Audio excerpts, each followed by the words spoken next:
Hello student, আজকে আমি তোমাদের সাথে আরেকটি নতুন ভিডিও নিয়ে বিস্তারিত আলোচনা করব ইংরেজি বিষয়ে। 2025-এ রয় মর্টিনের কোশ্চেন ব্যাংক অর্থাৎ প্রশ্ন বিচিত্রার যে বইটি, সে বইয়ের ইংরেজি সাবজেক্টের মডেল কোশ্চেন 3 অর্থাৎ তৃতীয় নাম্বার স্কুলের যে প্রশ্ন সেটটি রয়েছে, আজকে আমি সেটি সলভ করব। তোমরা ভিডিওটি সম্পূর্ণ দেখবে।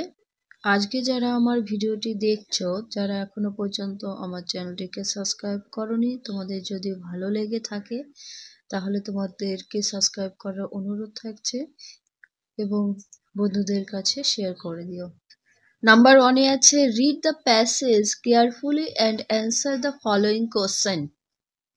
অর্থাৎ অনুচ্ছেদটি মনোযোগ সহকারে পড়ো এবং নিম্নলিখিত প্রশ্নের উত্তরগুলো দাও। এই প্যাসেজটা পড়তে হবে এবং নিচের প্রশ্নগুলোর অ্যান্সার দিতে হবে। এটাই বলা হয়েছে অ্যানিমালস লিভ অ্যারাউন্ড আস, অর্থাৎ পশুরা আমাদের চারপাশে বসবাস করে। Some animals live in forest, কিছু পশু জঙ্গলে বাস করে। দে আর কলার্ড ওয়াইল্ড অ্যানিমালস, তাদেরকে কি নামে ডাকা হয়?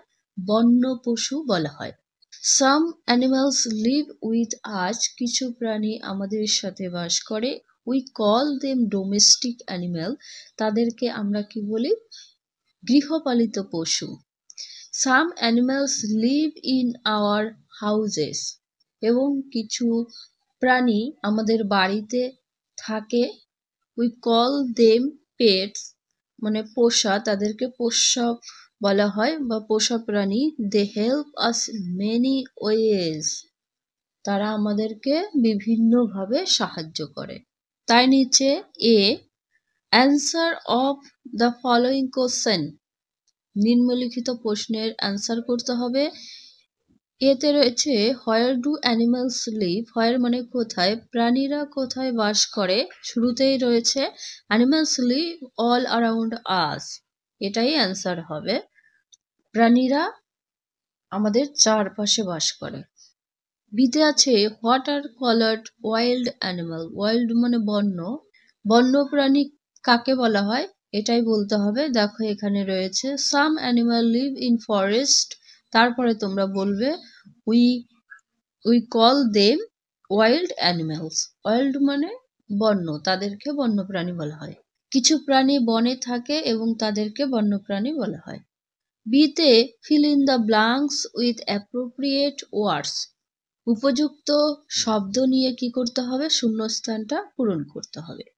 এতে রয়েছে dash animals live with us, with মানে সাথে, আমাদের সাথে কোন প্রাণী থাকে? দেখো এখানে রয়েছে some animals live in our houses, অর্থাৎ আমাদের সাথেই থাকে। এখানে সাম কথাটা লিখতে হবে, কিছু প্রাণী আমাদের সাথে বাস করে। নাম্বার বিতে animals dash us in many ways, দেখো রয়েছে they help us many ways, তাহলে কি করে? প্রাণীরা হেল্প অর্থাৎ সাহায্য করে, আমাদের বিভিন্নভাবে সাহায্য করে, তাই হেল্প লিখবে। দুই দাগে answer of the following question, নিম্নলিখিত প্রশ্নের উত্তর করতে হবে। এতে আছে which animal is fat and large, fat মানে মোটা, লার্জ মানে বড়, কোন প্রাণী মোটা এবং বড়? উট, তাই তো। অ্যান্সার লিখবে the Camel was fat and large, উট মোটা এবং বড়। বিতে আছে who is responsible for the problems of the animals, প্রাণীদের সমস্যার জন্য কে দায়ী? দেখো answer man is responsible for the problems of the animals, এখানে ম্যান হবে অর্থাৎ মানুষেরাই এই প্রাণীদের সমস্যার জন্য দায়ী। তিনের দাগে রয়েছে match the animal with their sound appropriately, প্রাণীদের শব্দের সাথে যথাযথভাবে কি করতে হবে? মেলাতে হবে। এটা অ্যানিমালস এবং সাউন্ড, পশুদের সাউন্ডের সাথে ম্যাচিং করবে। দেখো এতে আছে টাইগার রোর, গর্জন করে।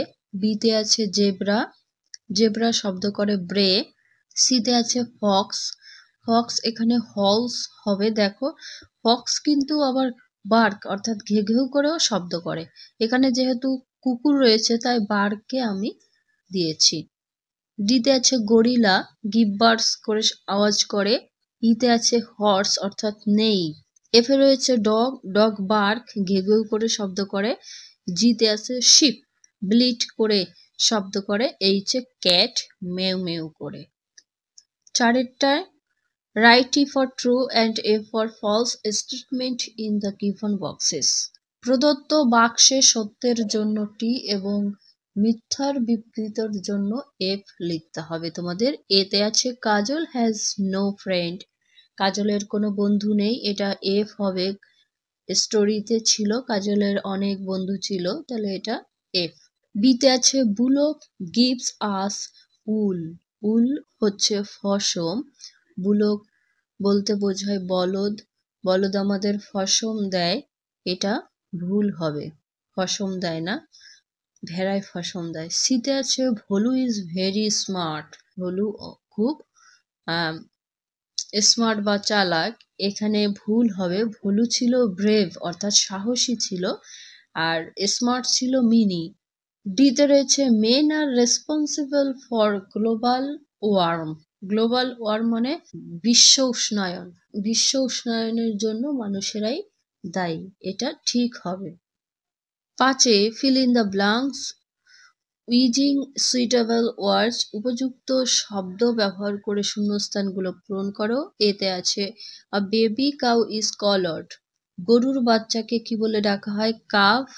বিতে আছে আ female horse is collared, female বলতে বোঝায় স্ত্রী বা মহিলা, স্ত্রী ঘোড়াকে বা মহিলা ঘোড়াকে কি বলে ডাকা হয়, মেয়ার লিখবে, এম এ আর ই, মেয়ার।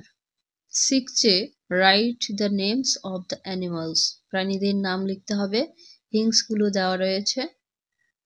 এতে আছে I live in your home, আমি তোমাদের বাড়িতে থাকি, আই গার্ড ইয়োর হাউস, আমি তোমাদের বাড়ি পাহাড়ে দিই, আই অ্যাম আ ডগ, আমি হই কুকুর। বিতে আছে আই পুল দ্য কার্টস, আমি গাড়িটা নিই, আই প্লাউ দ্য ফিল্ডস, আমি কি করি, লাঙল টানি, আই অ্যাম আ বুলক, বলদ গরু, ঠিক আছে। সাথে রয়েছে rearrange jump letter to make meaningful words, any two, যে কোনো দুটি করতে হবে। অর্থপূর্ণ শব্দ তৈরি করতে একটা এলোমেলো অক্ষরগুলিকে কি করতে হবে, পুনরায় সাজাতে হবে, এটা এলোমেলো রয়েছে। এটা পাপি হবে, পাপি অর্থাৎ কুকুরের বাচ্চাকে বলা হয় কুকুর ছানা। বিতে রয়েছে কিটেন, এটা হবে বিড়াল ছানা, বিড়ালের বাচ্চাকে কিটেন বলা হয়। সিটটা এটাকে সাজালে হবে চিক, মুরগির বাচ্চাকে চিক বলা হয়ে থাকে। নাম্বার 8-এ fill in the blanks with proper forms of the verb given in the brackets, এই ব্র্যাকেটের যে ওয়ার্ডগুলো রয়েছে সেই ক্রিয়াপদের যথাযথভাবে কি করতে হবে, শব্দগুলো দিয়ে শূন্যস্থানটা পূরণ করতে হবে। এতে আছে আ ক্যাট, এখানে অপশন দুটো আছে, have, has, a tell, have হবে না হ্যাজ হবে, এখানে হ্যাজ হবে। বিড়ালের একটি লেজ রয়েছে। বিয়ে Ramen is my brother, Ramen হয় আমার ভাই। সিতে আছে আই অ্যাম আ স্টুডেন্ট, আমি হই ছাত্র। ডিতে আছে দিজ আর ডগস, এগুলো কুকুররা। 9-এ আছে write the meaning of the following words in English, যে ওয়ার্ডটা আছে এইটা ইংরাজিতে লেখা আছে, তো এই শব্দগুলির অর্থটা আবার ইংলিশেই লিখতে হবে, তা কি হবে, আ ফিউ, অনেক বোঝায়। বিতে আছে উইলি, তাহলে কি হবে, কানিং।